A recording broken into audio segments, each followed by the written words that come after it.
항상 영블리의 비밀 노트는 기다려지지만 또 오늘만큼 기다려지는 날이 있었을까 싶습니다.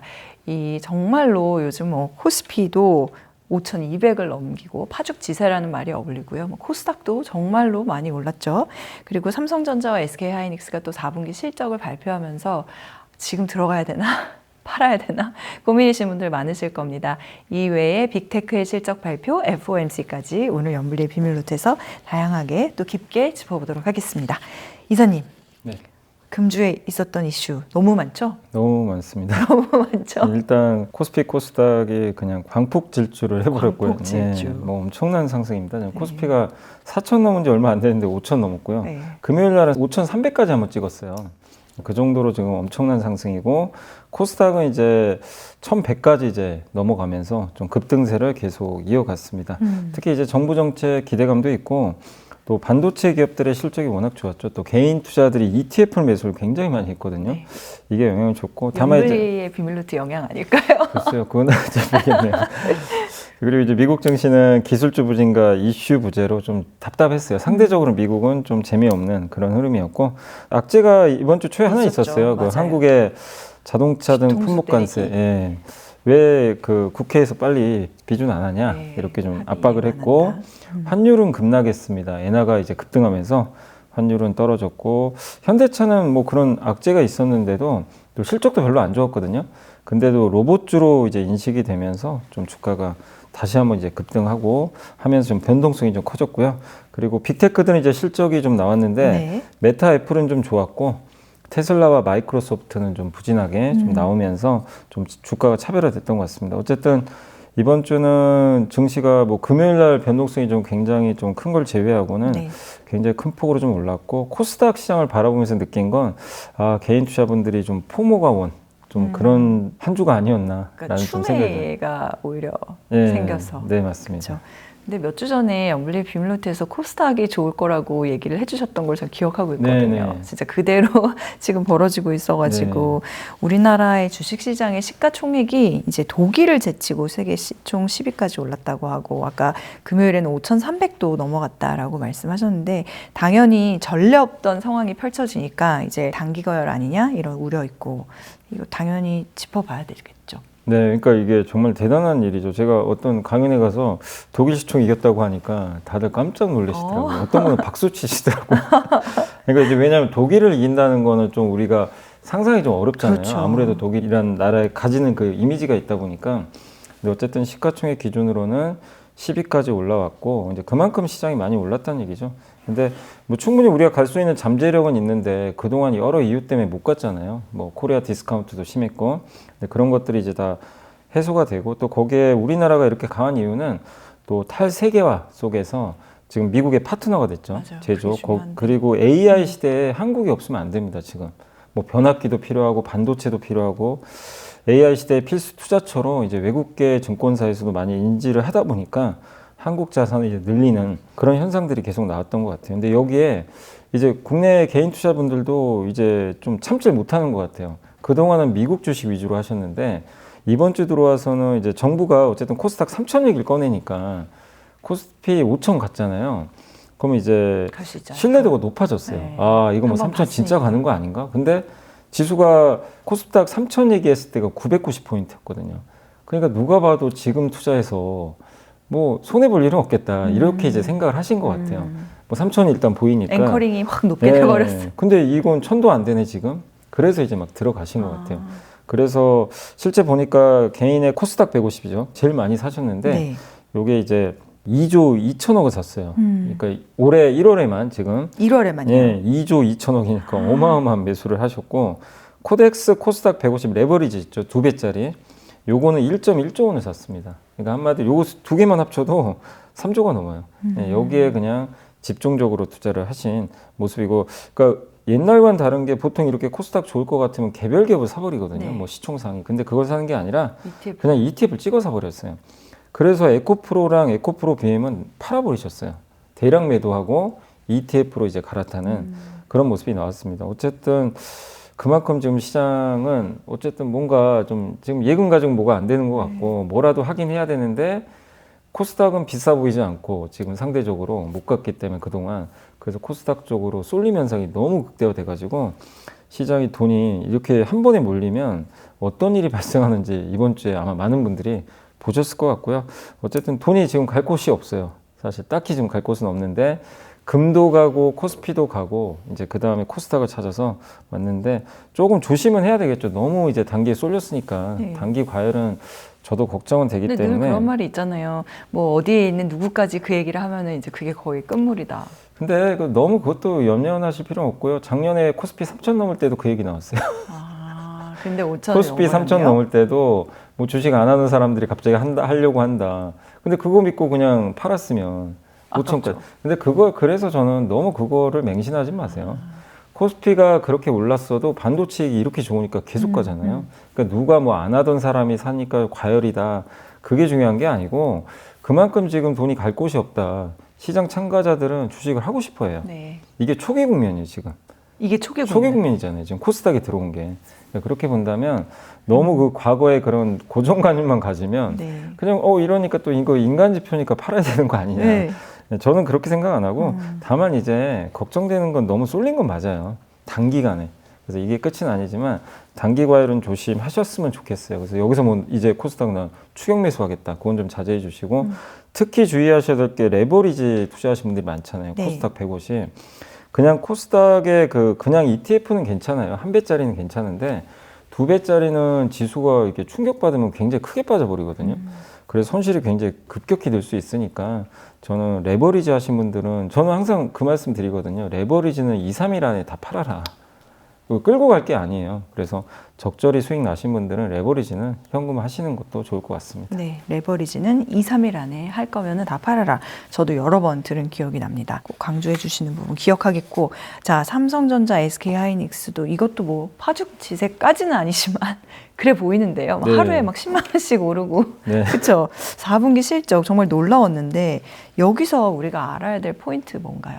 사실 이제 제가 뭐 이렇게 원고에는 뭐 애널리스트들이 이제 한 코멘트를 다 적어왔는데 그 정리만 좀 해드리면 어쨌든 그냥 메모리가 왕인 게 맞아요.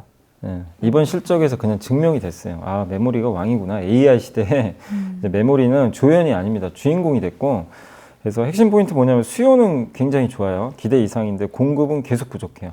이번에 이제 양사 모두 다 그걸 발표를 했고, 특히 이제 일부 애널리스트 분들은 26년 2, 3분기에 공급 부족이 아주 극대화될 것 같다. 네. 굉장히 커질 걸로 예상했고, 적어도 27년까지는 이제 부족한 이 흐름은 계속 이어진다. 예, 이렇게 보시면 되겠습니다. 그러니까 사이클이 되게 오래 갈 것 같고요. 그리고 우리가 이제 보통 반도체 하면 HBM, DRAM, NAND 세 개로 구분하는데 뭐 HBM과 DRAM이 좋은 건 많이 알고 계실 텐데 이번에 NAND가 새롭게 또 주인공이 됐어요. 그러니까 이제 대용량 저장 장치 중에 하나가 SSD죠. 그게 이제 여러분들 요즘에 PC엔 그게 많이 들어가 있어요. 여러분들 뭐 사진이나 뭐 문서나 이런 거 다 거기에 저장할 텐데 그게 이제 AI 데이터 센터의 수요가 지금 폭발하고 있습니다. 그러다 보니까 낸드 수요가 좀 급증하면서 이번에 하이닉스도 낸드에서 깜짝 실적이 나왔거든요. 그러니까 너무 좋은 거죠. 이 세 가지 모두 다 지금 좋은 거예요. 근데 그동안 낸드는 좀 별로 안 좋았거든요. 근데 낸드까지 좋아진다는 건 정말 이제 이 메모리의 황금기가 계속 열리고 있다 이렇게 보시면 되겠고, 또 중요한 게 이렇게 좋으면 유혹을 느끼죠. 그 기업들은 투자를 더 해가지고 더 많이 벌고 싶어요. 근데 그걸 절제하고 있어요. 예, 쉽게 투자를 많이 안 늘려요. 투자를 늘려요. 늘리는데 이거를 그냥 과잉 투자할 생각은 전혀 없어요. 왜냐하면 메모리 사이클을 되게 오래 끌고 가고 싶은 것 같아요. 여러 번 학습해 봤잖아요. 뭐 좋을 때 투자했더니 몇 년 후에 적자 나고, 이걸 이제 몇 번 경험하다 보니까 투자 절제. 근데 이게 투자를 절제하면 사이클이 되게 오래 가는데 또 좋은 점 뭐냐면 이렇게 번 돈을 주주들한테 돌려주는 거예요. 이번에 양사 모두 다 특별 주주환원 발표했습니다. 그러니까 배당도 더 주고 자사주 소각도 더 하겠다. 네. 이렇게 했고, 그다음 마지막으로 이게 진짜 현실화될지 모르는데 메리츠증권의 김선우 연구원님의 그 썼던 이제 내용 중에 네. 이게 좀 인상적이었어요. 올해 이제 2, 3분기면 이제 얼마 안 남았죠.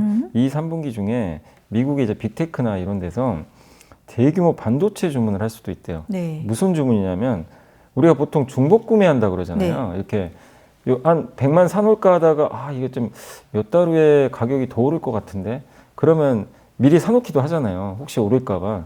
근데 그 중복 구매가 2중 구매가 아니고요. 5중, 6중까지 나올 수도 있대요. 그냥 5배, 6배를 그냥 사버리는 거죠. 그러니까 이런 게 지금 발생할 가능성도 배제할 수 없다. 소위 말하는 펜타, 헥사 뭐 네, 이런 맞습니다. 근데 저도 이게 진짜 그럴까? 이게 좀 저도 아직은 상상이 안 가는데 근데 그런 일이 발생하잖아요, 혹시. 그럼 주가는 또 폭등하겠죠. 그렇죠. 근데 그때는 조심하셔야 될 것 같아요. 만약에 그것 때문에 주가 급등하면. 왜냐하면 한 번에 그렇게 다 사버리면 나중에 이제 수요가 감소할 수도 있거든요. 그러니까 그게 뭐 나쁘다 이런 현상이 아니라 너무 그렇게 중복 구매를 해버리면 그게 이제 언론에 보도가 되는 순간 주가는 폭발할 거예요, 위로. 굉장히 크게 오르겠죠. 그럼 그때는 오히려 좀 현금 비중을 늘리는 것도. 기억해야 되겠네요. 그러니까 그게 발생할지는 저도 몰라요. 근데 혹시 그런 일이 발생하면 갖고 계신 분은 좋죠. 주가 또 그럴 때는 급등하는. 어느 정도는 오를까요? 그런 상황. 굉장히 많이 오를 수도 있어요. 폭이. 왜냐하면 옛날에 코로나 때 그 해운주들이 주가가 엄청 오른 적이 있었잖아요. 네, 그때 왜 올랐냐면 저기 수에즈 운하에 맞아요. 배가 하나 네, 쓰러져가지고 쓰러져서. 그래서 그 공포 때문에 그 업체들이요 주문을 미리 엄청 사죠. 해는 거예요. 가수였어요. 사실 가짜 수요인데 근데 그땐 진짜 수요로 착각을 한 거죠. 근데 어쨌든 주가는 엄청 올라버렸거든요. 그리고는 어떻게 됐죠? 어마어마하게 하락 사이클이 네, 나와버려요. 이렇게. 근데 반도체가 그런다는 건 아닌데 너무 또 이렇게 과잉 발주 나오면 그게 나중에 후유증이 생길 수도 있는 거니까 그래서 그런 일이 발생한다 아닌다는 우린 모릅니다. 그래서 그거는 확인해 보시고 그것 때문에 오른다면은 오히려 그때는 좀 이거 이제 이익 실현해야 되겠다라는 신호로 좀 봐도 되지 않냐라고 네. 말씀을 드리겠습니다. 알겠습니다. 자, FOMC 열렸고 금리는 동결됐습니다. 파월 의장 당분간 금리 인하 안 하겠다 뭐 이런 의지 내비쳤는데 이것도 정리해 보겠습니다. 네, FMC에서 이제 금리는 동결됐고 예상 그대로고요. 그리고 2명이 반대를 했어요. 인하를 해야 된다 이렇게 했고, 근데 그건 뭐 시장에 큰 영향 안 줬고요. 파월 의장은 뭐라고 했냐면 지난 12월에 있었던 이제 FMC보다는 굉장히 경제를 좋게 보고 있어요. 생각보다 괜찮다. 그래서 표현을 모더레이트가 아니라 솔리드란 표현으로 바꿨더라고요. 경기가 굉장히 단단하다. 네. 이렇게 이제 바꿨습니다. 이런 얘기를 했다는 건 금리 인하 할 생각이 없다는 얘기예요. 경기가 괜찮은데 인하를 급하게 할 이유가 없죠. 그리고 관세로 인한 물가 상승은 2분기에 고점 찍고 내려갈 것 같다. 그래서 그게 확인이 실제 되면 그때 가서 완화를 하겠다. 그러면 금리 인하는 이거 물가 확인한 다음에 하겠다는 얘기예요. 그래서 시장에서는 6월에 아마 할 걸로 예상을 합니다. 그래서 파월 의장의 말대로면 이번 올해 첫 번째 금리 인하는 6월경이 좀 유력해졌다라고 보시면 되겠고, 그러니까 당분간은 금리 동결로 보시면 되겠고, 근데 시장에서 일부에서 좀 우려하는 게 금리 인상도 하는 거 아니냐.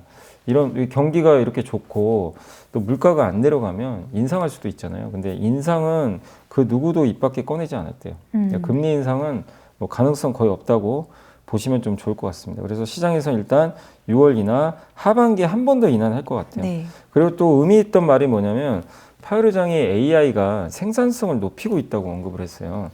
근데 이게 왜 의미가 있냐면 아마존이 얼마 전에 16,000개 일자리 없앤다고 발표했거든요. 일자리 없앤다는 건 되게 경기가 안 좋다는 얘기잖아요. 근데 그게 아니죠. AI가 그걸 대체해버리고 있어요. 기업은 괜찮죠. 기업은 인건비를 줄이는데 줄인 만큼 그걸 AI가 메꿔주거든요. 그럼 비용은 확 줄어들겠죠. 그렇게 되면은 이게 경기는 좋아질 수 있어요. 왜냐하면 기업들이 이렇게 생산성이 올라가면 GDP가 올라가거든요. 근데 고용은 반대로 꺾여요. 그러니까 이게 이해가 안 되죠. 그러니까 GDP가 오르는데 고용이 꺾인다? 이게 우리가 볼 수 없는 사이클이죠. 사실은 과거에는. 근데 AI 때문에 그런 일이 지금 발생한다. 그러면 이게 주식시장에 어떤 영향이 있냐면 경기는 괜찮은데 고용이 이렇게 밑으로 꺾이면 연준은 금리 인상을 할 수가 없어요. 고용 때문에. 고용을 살리려면 인하를 해야 돼요. 네. 근데 경기가 좋으면 또 인상해야 되잖아요. 네. 그러니까 연준 입장에서는 뭘 선택해야 되냐면 딜레마인데 고용이 우선이에요. 그러면 인하할 수도 있어요. 그러니까 경기가 좋은데 금리 인하하면 그럼 버블로 어떻게 가요. 돼요? 아, 그러니까. 그러니까 주식시장이 좋은 거예요. 밑에 양극화되면서 밑에 소비층은 되게 안 좋아요. 왜냐면 자기 일자리는 점점 없어지고 AI가 대체하고 소비재 기업도 안 좋죠. 사람들이 소비를 못할 건데 AI 기업은 더 좋을 수밖에 없는 거죠. 그래서 전체적으로는 주식시장이 되게 좋은 얘기입니다. 사실은 시장에는 좋지만 어쨌든 이런 AI 영향이 연준의 어쨌든 금리 인상을 막게 되는 거죠. 예. 그렇게 좀 생각하신다면 이런 발언은 좀 시장에는 긍정적이다라고 저는 생각을 하고 있습니다. 네, 빅테크 실적 발표도 알아보겠습니다. 메타가 제일 주목을 받았던 것 같고, 그리고 마이크로소프트는 좀 실망감을 안겨줬어요. 이것도 하나하나 짚어볼까요? 먼저 메타는 실적이 뭐 되게 좋았습니다. 매출이 24% 전년 대비 증가했고 활성 이용자 수도 7%, 증가했는데 우리가 이제 제일 관심 있게 봤던 게 투자 얼마나 더 할 거냐. 자본주의 AI 투자인데 작년에 722.2억 달러를 했는데 올해 얼마를 목표로 하냐면요. 1150억 달러에서 1350억 달러. 요 정도 투자하겠다. 그러니까 작년보다 훨씬 늘어난 거야. 한 70% 정도. 그러니까 시장이 놀란 거죠. 아니 이렇게 지출을 많이 하는데 또 늘린다고? 그래서 시장이 좀 일부 우려하는 부분도 있었는데 근데 메타는 이렇게 지출을 늘린다고 했는데 주가가 급등해 버렸어요. 이유가 뭐냐면 이렇게 지출을 늘렸는데 실제 돈 벌고 있어요. 이걸 뭐 광고나 이런 걸 활용해 가지고 AI로 돈 버는 걸 입증하다 보니까 아 메타는 우리 인정해 주자. AI 투자할 만하네. 이렇게 이제 평가가 달라졌어요. 네. 예, 지난 분기만 해도요. 이렇게 투자하는데 돈 버는 거 입증 못하니까 주가가 폭락했거든요. 지난 분기는. 근데 이번 분기는 완전히 분위기가 바뀌었습니다. 그래서 메타는 어쨌든 AI로 돈 버는 걸 일단 보여줬다. 예, 지출이 의미가 있었다는 걸 확인했다. 그래서 시장은 굉장히 우호적으로 반영을 했다라고 좀 말씀을 먼저 좀 드리겠습니다. 알겠습니다. 마이크로소프트. 근데 마이크로소프트도 같이 지출을 늘렸는데 주가 폭락해 버렸어요. 근데 이거는 네. 정반대입니다. 왜냐하면 네. 일단 돈을 못 번 건 아니에요. 근데 이제 지출 엄청나게 많이 하는 회사 중에 하나잖아요. 분기 지출 증가율이 66%나 되거든요. 엄청나게 투자를 해요. 근데 왜 빠졌냐? 앞으로가 좀 걱정이래요. 애저라고 클라우드 서비스 하는 거 있죠. 네. 이게 성장률이 39%면 대단한 성장 아닙니까? 근데도 지난 분기가 40%였거든요. 조금 줄었잖아요. 예상보다 또 예상이 39.4였어요. 그러니까 시장이 투자는 많이 하는데 이게 일단 꺾였잖아요. 성장률이. 그러니까 좀 우려하는 것 같아요. 저도 아니 39% 성장이면 대단한 것 같은데 이것도 인정을 안 해줘요. 일단 이거보다 높게 나와야 된다는 거죠. 슬픕니다. 주주로서. 그래서 시장은 메타랑 다르게 잣대를 내미는 거예요. 메타는 어쨌든 성장했다. 마이크로소프트는 돈을 이렇게 지출하는데 왜 성장률이 둔화되지? 그렇죠. 이거를 이제 어떻게 할 거냐 이거죠. 또 한 가지 우려가 뭐냐면 특정 고객 비중이 너무 높아요. 오픈 AI, 챗 GPT 거기가 클라우드를 45% 가지고 있어요. 근데 만약에 오픈 AI가 휘청이면 네. 마이크로소프트도 휘청이는 거예요. 네, 아. 그래서 그거를 이제 우려하는 거예요. 요즘에 구글이 너무 잘 나가니까. 맞아요. 그래서 이 두 가지가 좀 이제 마이크로소프트는 이거를 해결을 해야 되겠죠. 과제는 맞는데 그거를 이번 분기 실적에서는 우려가 더 커져 버렸다. 이런 부분 때문에 주가가 좀 급락했다. 그래서 마이크로소프트가 위기라는 게 아니라 시장은 일단 미래를 좀 걱정하고 있어요. 근데 이거는 마이크로소프트가 다음 분기에 뭔가 해소를 해줘야 되겠죠. 그러려면 오픈 AI가 잘 나가야 돼요. 그래야만 이 클라우드 성장을 계속할 텐데 다음 분기에도 오픈 AI가 좀 힘들어지면 이제 마이크로소프트 주가는 어려울 수밖에 없기 때문에 계속 한 분기는 더 좀 지켜볼 저는 필요는 있다고 이런 생각합니다. 경우는 매수의 기회는 전혀 아닌 거죠. 저는 아니라고 봐요. 네. 예. IPO가 되면 어떻게 돼요? 예? 오픈 AI가 IPO를 하게 IPO로 되면? 올해 하반기 한다고 하더라고요. 네, 그러면 괜찮을 수는 있어요. 왜냐하면 이제 자금 조달하면 또 투자를 더 할 수 있으니까 그 돈 가지고 지금 오픈 AI가 좀 위기인 게 돈을 못 벌어요. IPO를 해서 이제 자금을 조달해야 되고 근데 최근에 뭐 아마존부터 많은 기업들이 오픈 AI에 투자하겠다 이렇게 하고 있어서 그 점은 좀 긍정적이죠. 네. 그래서 아마 IPO도 올해 하반기 할 것 같고 그래서 그걸 통해서 어쨌든 옛날에 테슬라도 그랬거든요. 전기차로 돈 못 벌 때 투자는 해야 되는데 돈은 못 벌고 뭐 죽음의 계곡이라 그러죠 보통. 근데 그거 넘고 1등 하면서 이제 갔는데 근데 이제 오픈 AI의 숙제는 구글 제미나이가 너무 잘해요. 이제 그 경쟁을 어떻게 뚫을 거냐 이거를 이제 샘 알트만이 잘 숙제를 해결을 해야 되겠죠. 근데 어쨌든 돈이 있어야 뭐 해결할 수 있는 거니까. 그래서 한고비는 IPO만 잘 되면 전 넘을 수 있다. 그래서 하반기에는 이제 마이크로소프트 주가에도 그건 굉장히 중요한 이슈가 될 것 같습니다. 네. 자, 테슬라랑 애플도 실적 발표 있었는데요. 이것도 포인트 정리해 보겠습니다. 테슬라는 실적이 예상보다는 좋았어요. 근데 예상보다 좋았던 거지 실적이 좋다고 날 수 없는 게 매출이 처음으로 감소했어요. 연간 매출이. 어쨌든 좀 감소해서 일단 펀더멘털은 좋지 않습니다. 뭐 전기차가 안 팔리니까 이건 좀 어쩔 수 없는 상황인 것 같고요. 반면에 이제 에너지 사업은 좀 잘 됐다 이렇게 말씀드리겠고 그리고 완전 자율주행 구독자 수는 110만 명 정도 되니까 이 부분도 좀 좋은 모멘텀을 이어간 것 같습니다. 그리고 로봇은 올해 이제 1분기에 3세대 버전을 이제 공개할 예정이고요. 근데 연간 최대 100만 대까지 생산을 앞으로 하겠다. 라는 청사진을 제시했고 그리고 로보택시는 이제 앞에 사람이 지금 타고 있는데 그 감독관 없는 로보택시를 이제 오스틴은 이미 나왔고요. 달라스, 휴스턴, 피닉스, 라스베가스 등으로 이제 확장하겠다라고 언급을 했습니다. 그리고 그 테슬라가 이제 모델 S나 모델 그 사이버 트럭 만드는 그 생산 공장을 그걸 로봇 만드는 공장으로 바꾸려고 하더라고요. 그래서 그런 부분들은 확실히 이제 전기차 회사라기보다는 한마디로 이제 피지컬 AI 기업으로 좀 재탄생하려는 뭐 이 일론 머스크의 의지가 담긴 거 아닌가 이렇게 말씀드리고 싶고, 그리고 또 한 가지 언급했던 내용 중에 좀 우리나라 반도체한테 긍정적인 거, 메모리 반도체를 찍어서 얘기를 했어요. 메모리 반도체 공급이 부족한 게 병목의 원인이 되는 것 같다. 그러니까 반도체가 굉장히 부족한 거죠. 미국에 공장이 있었으면 좋겠대요. 메모리 반도체. 네. 그래서 이거는 국내 반도체가 그만큼 중요하다는 걸 나타냈고, 마지막으로 그 언론 보도가 좀 있었는데 스페이스X와 XAI, 테슬라 이런 거를 합병할 수도 있다는 언론 보도가 있었는데, 그래서 테슬라가 시간에서 주가가 급등해 버렸거든요. 원래는 실적 발표하고는 당일날 주가는 빠졌어요. 빠졌는데 그래서 만약에 합병하면 당연히 테슬라한테는 긍정적일 수 있습니다. 그래서 아직은 실제 합병까지는 우리가 지켜봐야 되겠지만, 합병 이슈는 한번 주주분들은 계속 주목할 필요는 있는 것 같습니다. 네, 이럴 때는 테슬라는 들어가는 게 좋아요? 아니면 조금 지켜보는 게 좋아요? 테슬라. 지금은 지켜보는 게 좀 좋을 것 같아요. 뭐 주가 엄청 올랐잖아요. 네. 오르기도 하고 PER이 200배가 넘고요. 예. 근데 전기차는 잘 안 팔리고. 근데 우리가 피지컬 AI 하는 거 모르는 사람 없잖아요. 잘하고 있어요. 근데 그거는 어느 정도 반영했고 이제 새로운 걸 보여줘야 돼요.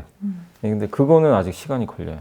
그래서 지금 주가가 뭐 낮은 위치는 아니기 때문에 저는 지금은 좀 테슬라는 기다리는 구간 아닌가 이렇게 보고 있습니다. 이상 테슬라 여러분들을 위한 질문이었고요. 애플도 말씀해 주세요. 애플은 실적이 좀 상당히 좋았고요. 매출이 15.7% 전년 대비 증가했고, 이익도 좀 증가를 했고, 아이폰 매출이 23%나 급증을 했어요.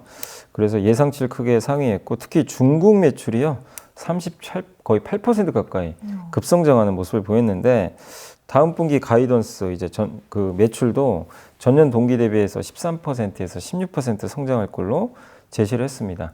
그래서 예상보다 좀 높은 수치들이 나와서 일단 이런 부분들은 좀 주가에 긍정적으로 좀 작용을 했는데, 문제는 그거죠. 지금 메모리 반도체 가격이 너무 올라가요. 그럼 이거를 아이폰에도 메모리가 들어가잖아요. 네. 이러면 아이폰 가격이 올라갈 수밖에 없잖아요. 판매가를.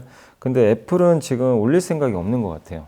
그래서 메모리 가격을 아마 그걸 이유로 소비자한테 전가하면 또 가격 저항이 생기잖아요. 그래서 이제 애플 입장에선 그냥 본인들이 떠안겠다. 이런 좀 그 이야기들이 나오는 것 같습니다. 그럼 이익률이 좀 감소하겠죠. 비용을 떠안게 되기 때문에 그런 부분은 좀 일부 우려가 좀 되는 상황인데, 어쨌든 애플은 그만큼 또 그걸 흡수할 수 있는 뭐 현금 흐름도 있기 때문에 괜찮은데, 이런 전략은 우리나라 애플 밸류체인은 별로 안 좋습니다. 왜냐하면 다른 밸류체인에 단가 인하 압력을 넣어버릴 수가 있어요. 이 메모리 값 때문에 다른 부품가를 내려버릴 수도 있거든요. 근데 그거를 그런 식으로 하거나 아니면 아이폰 생산량을 만약에 줄일 수도 있는 거고, 그렇게 되면 국내 밸류체인한테는 그게 속 좋은 건 아니죠. 그래서 이번 애플 실적은 좋았지만 약간 메모리 가격의 급등에 대한 부담감, 또 아이폰 판매가 과연 저렇게 예상하는 대로 잘 될까, 이렇게 메모리 값이 오르는데 지금 저항이 자꾸 생기잖아요. 뭐 PC도 그렇고. 그래서 그런 부분에 대해서는 1분기는 한 번 더 확인할 필요가 있기 때문에 애플 실적은 뭐 괜찮았지만 저는 좀 아직은 중립적으로 보는 게 좀 맞지 않나 이렇게 보여지고, AI에 대한 이제 내용은 아직 이번에는 내용이 좀 공개가 많이 안 됐는데 아마 올해 5월인가 6월경에 아마 그런 얘기가 좀 있을 것 같아요. 5월이나 6월에 그 세계 개발자 회의가 열리는데 네. 그때 아마 애플이 그 AI 전략에 대해서 아마 좀 공개를 하지 않겠냐라고 좀 생각을 하고 있습니다. 네, 빅테크 실적은 그럼 이제 아마존 또 엔비디아, 알파벳 남은 건데요. 이번 이제 실적 발표를 통해서 우리가 좀 챙겨볼 수 있는 투자 포인트가 있을까요? 그 빅테크 실적은 어쨌든 이제 뭐 잘 나온 것도 있고 못 나온 것도 있는데, 우리가 주목할 건 제가 한 5개로 좀 분류해봤어요. 왜 이렇게 주가들이 서로 차별화될까? 그러니까 AI 관련 섹터를 이렇게 좀 분류하시면 좋을 것 같아요. 첫 번째가 AI로 인해서 돈 버는 기업들 있죠. 수혜받아서. 그게 어디죠? 바로 인프라 기업들. 첫 번째가 반도체. 우리 뭐 삼성 하이닉스 똑같이 포함되고, 거기에 전력기기, 뭐 변압기라든가 원전 기업들이라든가 이런 기업들은 당연히 수혜를 받겠죠. 그래서 이런 쪽은 뭐 앞으로도 괜찮을 것 같아요. 왜냐하면 데이터 센터 투자를 계속하니까. 두 번째는 AI 이걸 활용해서 실제 돈을 버는 기업들이죠. 그러니까 수혜주라기보다는 이걸 이용해서 돈 버는 회사. 이번에 검증된 회사가 메타죠. 메타가 그걸 보여줬고, 알파벳도 돈을 잘 벌고 있어요. 그래서 알파벳은 아직 실적 발표 안 했지만 저는 메타랑 알파벳은 좀 이렇게 AI로 돈 버는 기업으로 분류해도 되지 않냐 이렇게 보여주고, 세 번째는 투자는 많이 하는데 아직 검증이 안 된 회사, 대표적으로 아까 마이크로소프트 네. 있고 오라클도 있죠. 오라클도 투자는 하는데 돈 언제 벌지 아직 모르는 상황. 그러니까 이런 기업들은 약간 물음표가 있죠. 네. 돈을 벌지 안 벌지 아직 몰라요. 좀 더 시간을 지켜봐야 되겠죠. 그래서 3번은 그런 경우고, 네 번째가 사실 좀 제일 위험합니다. AI 때문에 사업 모델이 이게 잠식될 위험에 처한 회사들, AI가 대체하는 기업들이 있어요. 그러니까 대표적으로 그 어도비 같은 회사들 있죠. 어도비나 뭐 서비스 나우나 이런 소프트웨어 기업들이 AI가 사실은 이제 이런 기능들을 좀 갖고 있을 수 있, 또 사실 포토샵 같은 회사들. 그렇죠. 어도비 맞아요. 포토샵 네. 너무 유명한데 AI가 요새 막 수정도 다 해주니까 이런 기업들은 이제 미래가 어떻게 될지 모르겠어요. 코닥처럼 되는 거 아니야, 정말? 뭐 그 정도까지는 아니라 하더라도, 그러니까 이거를 이제 우린 다르다. AI가 있어도 오히려 우린 AI를 이용해서 더 돈 벌 수 있다. 이게 그래서 구글이 대단한 게, 구글도 똑같았거든요. 이제 구글 검색 망하는 거 아니야? AI 때문에. 약간 그 걱정이 있었잖아요. 근데 그걸 이용해서 돈 벌기 시작하죠, 오히려. 그러면 상관이 없는데, 이 잠식당하는 기업들은 이걸 증명을 해줘야 돼요. 그래서 굉장히 지금 어려운 상황이 좀 놓여 있다. 마지막으로 다섯 번째가 AI로 새롭게 서비스해서 돈 벌 수 있다고 생각하는 기업들. 여기가 피지컬 AI. 여기 대표 회사가 어디죠? 테슬라, 그리고 현대차, 그리고 엔비디아. 네. 이런 기업들이 이제 피지컬 AI로, 이게 새로운 시장이죠. 그래서 이렇게 나눠봤는데, 현대차. 예, 현대차 들어가죠. 피지컬 AI로 로봇으로 돈 벌 것 같으니까. 그래서 이 다섯 가지 섹터 중에 제일 위험한 건 4번이죠. 아까 말씀드린 그 경쟁이 생기는 거, 잠식당하는 거. 이쪽은 철저하게 이런 기업들이 있다면 AI랑 경쟁하는데 네. 아직 확실히 이길지 안 이길지 모르겠는 기업들. 그런 기업들은 내가 투자를 하고 있다면 한번 잘 고민을 해봐야 되지 않나라는 좀 생각이 듭니다. 네, 너무 좋은 투자 포인트를 알려주셔서 감사합니다. 그리고 환율 요즘 많이 내려갔더라고요. 엔도 보니까 엔달러 환율도 급락한 것 같고, 그래서 환율이 진짜 이제 고점일까요? 내려갈 일이 남았을지. 저는 고점, 저번에도 1480원은 고점이라고 말씀을 드렸고요. 그랬다가 이제 한번 또, 그러니까 1480원에서 30원 왔다가 또 80원 갔다가 다시 지금 30원대까지 또 떨어졌는데, 맞아요. 일단 뭐 1300원 당장 깨지는 않겠지만 일단은 환율은 고점은 나왔다. 특히 왜 고점이라고 생각하냐면 이번 환율 하락은 의미가 있다고 생각해요. 미국이 개입한 것 같더라고요. 엔화에 개입을 했어요. 그래서 그 뉴욕 그 연방은행에서 외환시장에 이제 들어가서 이제 체크를 한 거죠. 호가 상황이나 이런 걸 점검을 했대요. 왜냐하면 보통 개입하기 전에 그런 이제 트레이더들한테 물어본대요. 이제 왜냐하면 개입을 해야 되니까 지금 상황이 어떤지를. 그 점검했다는 건 엔화가 너무 약했잖아요. 그러니까 이제 이거 점검해서 엔화를 좀 강세로, 아마 일본 정부가 요청한 것 같아요. 너무 엔화가 약하니까, 엔화가 약하면 물가가 오르거든요. 그래서 좀 너무 과도하게 약하니까 투기 세력들한테 이건 경고 메시지이기도 해요. 엔화 약세에 베팅하지 마라 이제. 근데 트럼프는 또 달러 약세를 원하잖아요. 그래서 엔화가 약하면 부담되거든요. 달러가 강해지니까. 그래서 이거 나오고 나서 무슨 일이 발생했냐면 실제 엔화는 급등하고 달러는 급락해 버렸어요. 그리고 우리나라 원화도 같이 급등. 엔화랑 동조되거든요. 그래서 환율이 이렇게 좀 떨어졌다. 그래서 이거는 일시적 흐름이 아니기 때문에 앞으로 환율이 만약에 또 오르잖아요. 엔달러 환율이 오르기 시작하면 또 개입 얘기가 나올 수가 있어요. 그래서 경고 메시지를 날렸기 때문에 저는 환율은 이제 고점을 찍었다. 이 부분은 상당히 긍정적이지 않나 이렇게 보여지고, 또 우리나라가 세계 채권 지수에 편입되죠. 4월부터. 대규모 경상수지 흑자, 반도체 역대급 돈을 벌고 있고, 달러 예금에 이제 가입하시면 금리가 너무 낮아요. 이게 한 1.5에서 2% 금리 주는데 0.05%인가 거기로 0.5인가요? 뭐 엄청 낮췄더라고요. 아무튼 거의 금리 잘 안 줍니다. 그러니까 달러 예금 하지 말란 얘기죠. 예. 그럼 이것도 마찬가지로 환율에는 긍정적이고, 정부의 또 국내 증시 부양 의지가 너무 강력하죠. 미국 하지 말고 한국 하세요 이거잖아요. 그래서 환율은 고점 나왔고, 하반기에는 1,400원 이하로 가는 것도 좀 대비를 해야 되지 않나. 그렇게 본다면 항공, 음식료, 철강, 내수 소비주는 좀 환율 하락 수혜주니까 긍정적일 것 같습니다. 네. 자, 이번 주 외국인 기관 또 개인들 매수 종목과 상승한 업종 정리해 보죠. 자, 먼저 이번 주 외국인들이 많이 매수한 주식 10개 종목을 살펴보겠습니다.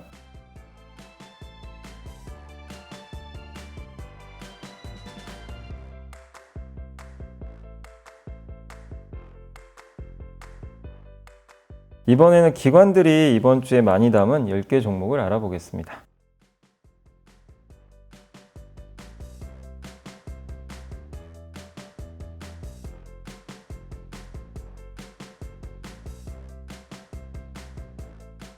이번에는 개인들이 이번 주 가장 많이 산 주식 10개 종목을 살펴보겠습니다.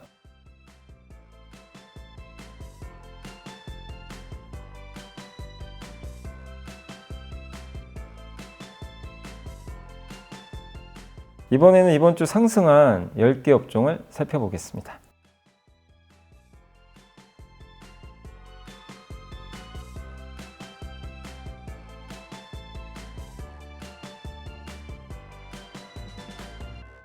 네, 상승한 업종도 뭐 그냥 단연 뭐 낸드, 반도체, 장비, 재료 두드러지고 있는데요.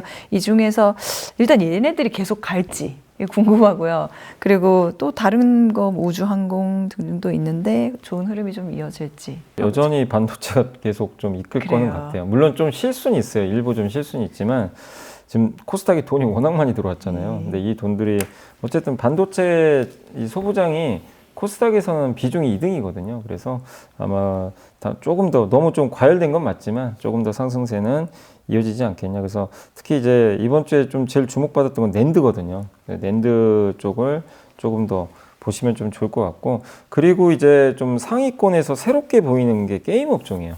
게임 업종 정말 못 갔거든요. 네, 맞아요. 네, 근데 이제 뭐 요즘 NC소프트 게임도 잘 뭐 매출이 나온다고 하고 또 신작 게임들도 올해 많이 대기가 돼 있으니까 전체적으로 게임사들 너무 안 좋았는데 코스닥에서 게임주들도 차지하는 비중이 꽤 됩니다. 그렇기 때문에 저는 게임주도 한번 좀 주목해보자. 그래서 낸드, 게임 업종 이런 걸 좀 주목하시면 좀 좋을 것 같습니다. 네, 자 이번 주에 여미사님께서 선정한 보고서 보고 마무리 짓죠. 네, 이번 주에 2개, 그러니까 요즘에 좀 조선주 갖고 계신 분들은 되게 좀 답답해하세요. 주가가 잘 안 가요. 이렇게 강세장인데 좀 답답해하시는데 2개 보고서 소개해드릴게요. 이유가 좀 있어요.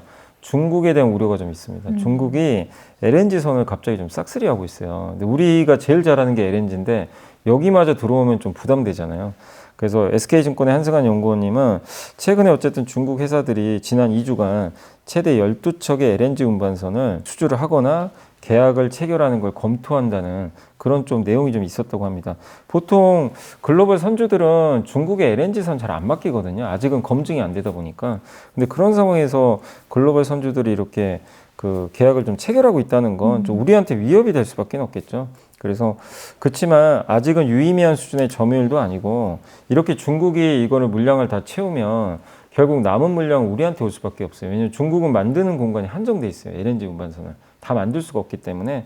그래서 그렇게 본다면 결국 한국한테 돌아오지 않겠냐 이렇게 좀 보고 있는 것 같습니다. 그리고 중국이 이렇게 수주를 늘리는 이유 중에 하나가 가격을 되게 싸게 이걸 맺고 있대요. 네. 우리보다 한 8% 낮게 계약을 하고 있어서 우리 입장에서는 좀 아쉽죠. 이렇게 자꾸만 좀 낮게 거래되는 건 좀 아쉽지만 그래서 좀 뭐 중국이 이렇게 점유율 늘리는 건 좀 부담되지만 중국 조선소에 2030년까지 이제 인도할 수 있는 어떤 이제 수주 풀은 20척밖에 안 남았대요. 그런 걸 우리가 좀 주목해 본다면 어쨌든 여기서 중국이 뭐 크게 수주를 늘릴 수 있는 좀 물량은 이제 떨어진다.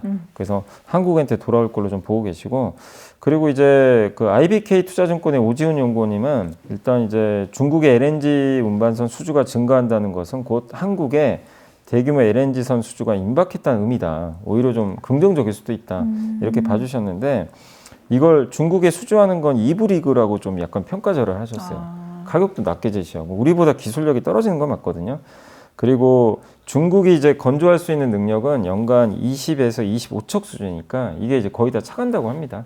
그러면 남은 물량을 우리한테 왜 오냐면 미국에서 지금 LNG 수출 프로젝트를 하고 있어요. 그러면 29년부터 그게 공사가 끝나요. 그럼 LNG 수출해야 되잖아요. 배가 필요해요. 그러면 지금 발주를 해서 만들어야 3년 동안 발을 만들거든요. 그럼 지금 필요한 거죠. 지금 발주를 해야 돼요. 29년도에 배가 필요한 회사들은. 그래서 그 물량이 이제 우리한테 온다는 얘기고, 특히 미국은 중국 배를 사용할 리는 없어요.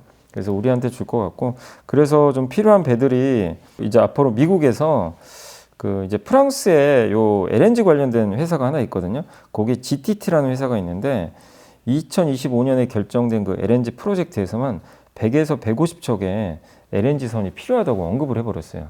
그러면 중국이 20척 가져가도 뭐 80척 정도가 남아 있는 거죠. 그래서 우리한테 물량이 많이 들어올 수가 있기 때문에 이런 걸 본다면 너무 우려하지 말자. 그리고 LNG선 발주가 이렇게 확대되면은 본행제라고 있습니다. LNG는 천연가스를 영하 162도로 얼리거든요. 그러면 이제 액체가 돼서 그거를 이제 운송을 할 수 있어요. 부피를 줄이니까.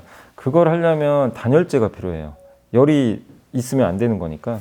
그래서 이 단열재를 만드는 그게 바로 본행제라고 하는데 그 본행제 물량 증가로 수혜받을 수 있는 업체들은 한국카본, 동성 화인텍 같은 기업들도 있으니까 한번 주목을 해보시면 좋을 것 같습니다. 이 두 분 다 그러니까 지금은 답답하지만 때를 기다려라. 네, 그러니까 중국이 뭐 수주하는 건 좀 아쉬운 결과는 맞지만 그래도 앞으로 미국에서 나올 수주가 많기 때문에 뭐 LNG선 기다려보자. 네, 긍정적으로 보자는 의견입니다. 알겠습니다. 자, 이렇게 해서 연불리의 비밀노트 토요일 순서 마무리 짓고요. 너무 짧게 느껴지셨다면 내일 또 기대해 주세요. 다시 뵙겠습니다. 정부가 코스닥을 싹 3,000이라는 숫자를 제시한 이후에는 질주가 이어지고 있거든요. 어떤 방향성을 가지고 또 지금 대처를 하는 게 맞을지. 코스닥 3,000은 쉽진 않아요. 시총 상위 기업들이 대부분 바이오인데 바이오는 돈 버는 기업들이 아직은 아니잖아요. 적자도 많고. 근데 중요한 건 뭐냐면 3,000을 갈지 안 갈지는 우리가 알 수 있는 게 아니고 정부의 의지가 그만큼 되게 강력해요. 이재명 대통령이 그런 얘기 했거든요. 코스닥 시장 정상화는 매우 중요한 과제다. 근본적인 대책을 좀 만들고 있다. 이런 좀 얘기를 했어요. 그래서